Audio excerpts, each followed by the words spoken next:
Hey everybody, remember to read the disclaimer, and also remember that my Patreon supporters got to see preview images, work in progress shots, and high resolution copies of the completed figure. If you want to join them, the link is in the description below.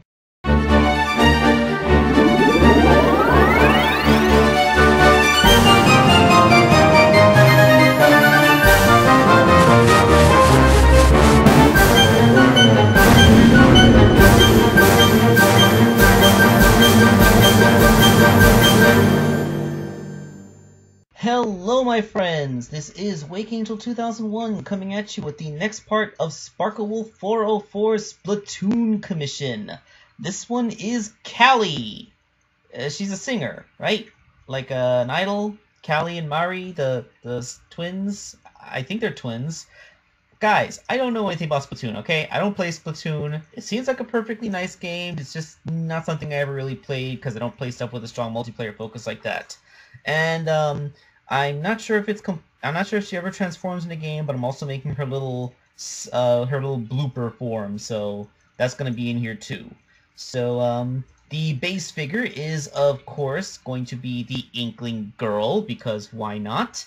And the first thing that I did was transfer the tentacle sideburns onto the back of the head, which involved cutting them off.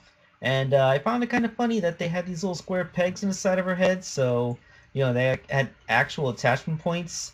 Just something that I would have to fill in with some epoxy as I sculpted the rest of the details of her hair in, of course. Now, this is another multi-tier thing. The first thing I did was sculpt that bow structure. Like, you know, every time I look at it, it just looks kind of painful tying what's essentially a pair of your arms into such tight bows and knots, but I guess they don't have any bones in those things, so I guess they're just a lot more flexible than they look. And then once this stabilized, I stuck the tentacle hair into it, then sculpted everything over to make it look nice and smooth and contiguous as one piece. And then I painted the whole thing to be, you know, her little sushi hair clip and all that stuff. Some of the savvier out there might recognize that the colors are wrong. Don't worry, Sparklewolf let me know that I painted her the wrong color. I honestly thought that she was more of a light purple, but it turns out that, I don't know, maybe because the room was dark, the colors on my monitor looked off or something. I thought she was purple. She's supposed to be a hot pink. We'll get to that in a minute. Okay, so let's get to the modifications of the body. I think she wears a siren suit. Thank DWK and his totally accurate recaps for My Little Pony for having me know what a siren suit actually is.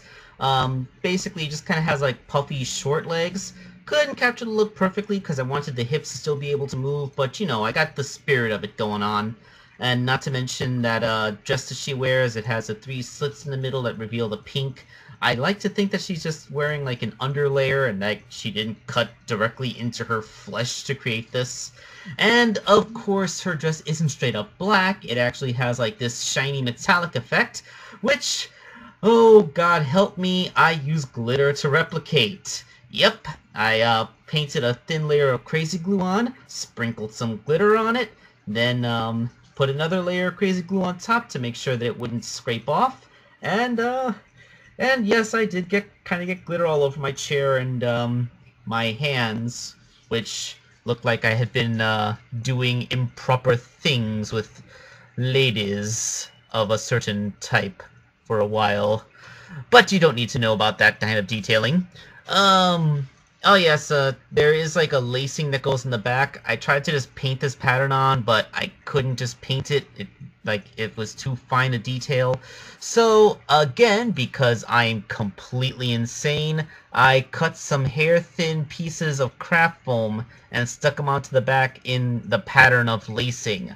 Yes, this is a very tiny detail. Yes, it was very difficult. Yes, it doesn't exactly look great, but at this scale, it's kind of the best that I was able to do. Okay, with all the complicated stuff out of the way, all that's left are the little cuffs to make it look like she's wearing gloves, a few modifications to her shoes to make them look less like sneakers and more like her shoes. I don't know what kind of things those are. And of course a proper paint job to create the white glove look and the cool shoe look thing. As for the little blooper, basically, with the hot pink that she turns into, the very light pinkish purple that it already was, I figured it was a close enough match, so I just changed the detailing of the tentacles and added her unique pupils and the eyelashes around her eyes. And I figured that that would probably be best, because if I tried to mess with this color scheme, I figured I could only mess it up. So, like I said, I did have to correct my colors afterwards, so this is what it looked like at first. And, you know what this is? You know what I did?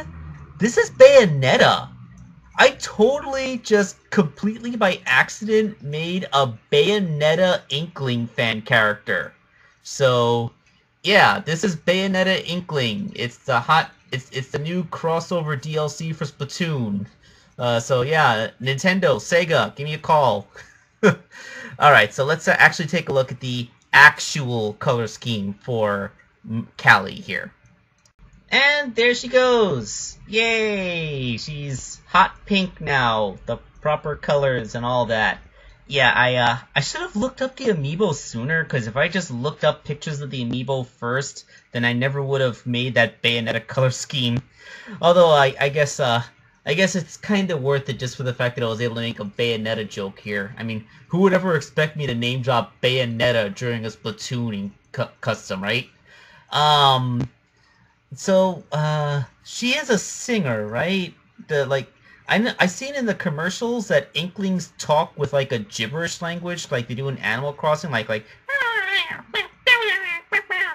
So, like, is that how they sing in the game? Do Callie and Mary just kind of like go? Oh my god, people who are fans of them are probably just trying to reach into their screen and strangle me right now, aren't they? So yeah, like I said, never played the game. It's not really the type of game that I would get for myself, even though I do appreciate it. It looks perfectly fine. If you're a fan, that's cool. But yeah, that's where we are right now. Wake Angel 2001, signing off.